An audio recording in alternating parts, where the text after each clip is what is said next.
Welcome back. Well, the recent escalation was sparked by the Colombian army's attack on Farc. But who are Farc and what exactly do they want? They call themselves the Revolutionary Armed Forces of Colombia. And while the US and the European Union call them terrorists, they insist they're not. Farc say they're fighting for Colombia's poor and against what they describe as American imperialism. And with over 10,000 fighters under arms, this is no ragtag outfit. They've been fighting for over 40 years and to become one of the richest and most powerful guerrilla armies in the world. Well, to finance their activities, they are accused of kidnapping thousands of people for ransom. More worrying for Washington, they stand accused of dabbling in the drug trade and reportedly earn a whopping $300 million each year from it. Now, while Washington has pumped billions of dollars into helping Colombia's military, Farc remain a force to be reckoned with. Well, we're still joined by our guest in Washington, D.C., Ray Walzer, Senior Policy Analyst for Latin America at the Heritage Foundation. In London, Colin Harding, former Latin America editor at the Independent newspaper. And on the phone from Caracas, Fred Fuentes, an aide to a senior Chavez advisor and fellow at the Miranda International Center. Thank you all for joining us. Once again, if I could start with Colin, what exactly is Farc's goal? Well, they want the overthrow of the Colombian government. They want a revolution in Colombia. That is also what Hugo Chavez wants, which is, of course, one of the reasons why he supports them. I think it's important to recognize that Farc is indeed a very powerful organization, very well financed and well organized, but has suffered a series of military setbacks in recent times. I think at least 5 senior leaders of Farc have been killed in recent months, including 2 members of the 7-strong secretariat, the inner circle of the general staff of the Farc, in the last few days. So they are on the back foot. Uribe and his military advisors believe the Farc can be defeated militarily. Let's go over to Ray Walzer then. Pressing ahead with it. Sorry, if I can go over to Ray Walzer in Washington for a second. Is Farc being squeezed out of Colombia due to these military setbacks that Colin was talking about? I believe it is. If you look at the statistics that are generated by, in terms of violence, homicides, general acts of terrorism, Farc is increasingly less effective. It's pushed into more marginalized lands. It's pushed across the border into Ecuador, potentially into Venezuela, also into Panama. I think it is a less effective operating unit. Its numbers have dwindled. They're about half of what they were perhaps 6 or 7 years ago. I think it's taken several hits. Several hits, but can it just simply adapt to working from across the border?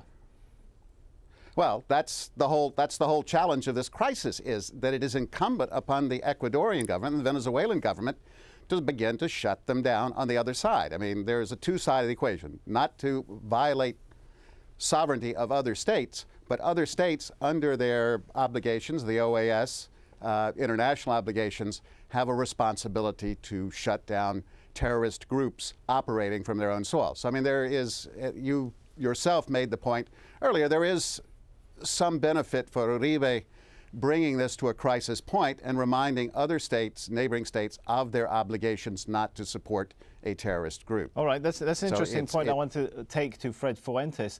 What exactly is Venezuela's stance? I mean, should we interpret Venezuela's stance as support for Farc being able to operate from Venezuelan territory?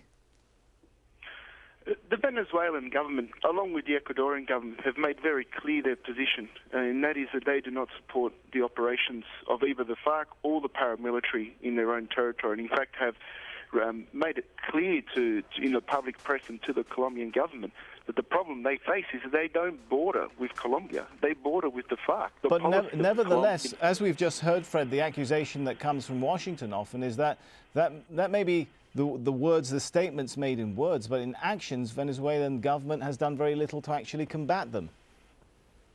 Oh, I think the Venezuelan government, and particularly on the border, have done a very strong job of defending that border, of defending territorial integrity, of not allowing either sides of the conflict to cross over into the border. But most importantly is that the Venezuelan government, through the figure of President Hugo Chavez have been leading the way in attempting to reach a political agreement, which I think is the only solution to the internal conflict in Colombia. I disagree that any military solution is viable. From either side, it's very clear that this internal conflict has reached a stalemate. Neither side is going to deal a decisive blow against each other. And the clamour of the people of Colombia is to reach a political agreement. And in this, the Venezuelan government has been playing the central role in attempting to reach this. All right, I want to go back to Ray Walzer. The opposing perspective would say that perhaps it's US support for Colombia, an attempt to prevent a political agreement being reached, because it's not just about drugs. US support for Colombia is also about undermining a socialist movement. I would tend to disagree with that. First of all, there is a mechanism for a political settlement. The talks that were opening the door under Pastrana in 2002 broke down. There is an entire mechanism. There is a Democratic left that has taken over mayors' positions, that is increasingly a political force in Colombia. There is a democratic entryway for members of the FARC to return to the political process.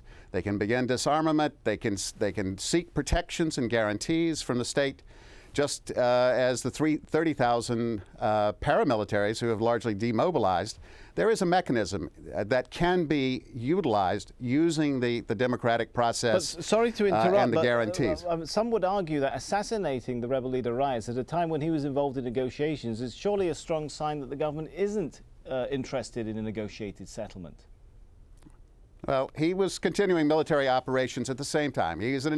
It's an ambiguous situation in which, yes, much of his communications, as revealed, was regard to the release of hostages. On the other hand, he was continuing to conduct military operations, and again, to the extent that you can use the intelligence generated from this, much of his activity was everything from financial transactions to the potential we have not seen of obtaining uranium for a dirty bomb or so. I mean, this is kind of sketchy stuff, and I haven't laid my hands or seen the evidence. Sketchy stuff, no doubt we will continue to talk about, and unfortunately time is running out. I have to thank our guests, Roy Walzer from the Heritage Foundation, Colin Harding, formerly with the Independent newspaper, and Fred Fuentes, an aide to a senior Chavez advisor. Thank you all for joining us, and thank you, the viewer, for joining us here in this edition of Inside Story. We welcome your comments and suggestions. As always, email them to us at insidestory@aljazeera.net. For now, it's goodbye.